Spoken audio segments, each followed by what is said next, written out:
Hello, today we're going to talk about the Asylum for Wayward Victorian Girls. This is a novel following Emilie writing in her journal through her stay in a psychiatric facility after attempting to take her own life, and Emilie documenting her life on scraps of wallpaper in the dark of night in the asylum centuries earlier, as pieces of their lives and stories overlap.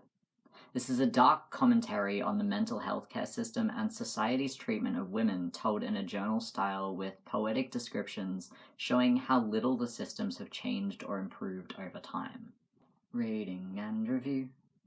I gave this book 4 out of 5 stars. This book was dark, intense, and horrifying, but it was also poetic and beautifully written. From the moment it began, I was intrigued, filled with curiosity and a feeling that gnawed at me with a need to know how it would end.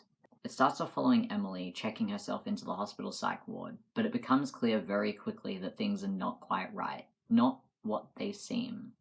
After being placed in the high security ward due to a lack of beds, she fights to keep her sanity amidst the chaos caused by other patients. The main way she does this is by writing in her journal, keeping track of what she has been experiencing and how she got to this point. Then she begins to receive letters tucked inside her journal that turn out to be journal entries from Emilie, with a Y, who stayed in the asylum centuries earlier. Emilie's entries document her life, telling us about the journey that led to her being locked up and continuing on through her time in the asylum.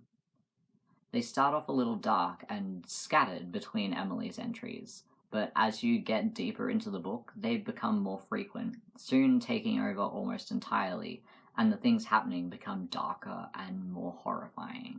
For the most part, there's no way of realizing how much time has passed, but suddenly there were a few mentions of the amount of time she's been in there, and it's a hell of a lot longer than you would think just from having read the book up to that point. I really loved the poetic phrasing, giving the book an eerie feeling and adding to the darkness of the themes. There were overlapping features and symbols that appeared in both timelines, which I thought were quite clever. It draws extra emotion and depth and makes for some beautiful writing in the midst of a slow crawl towards insanity. Content warnings.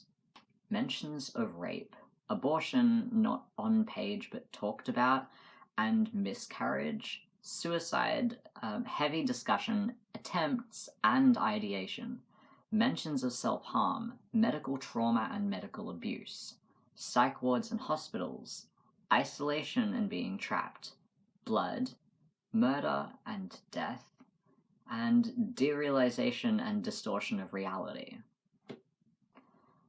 Honestly, I probably missed a few. This is a very content warning heavy book. It's a brilliant book and I would absolutely recommend it, but if you are someone who needs content warnings, I would highly suggest looking up a content warning list before you do read this book and making sure you're in the right headspace to do so.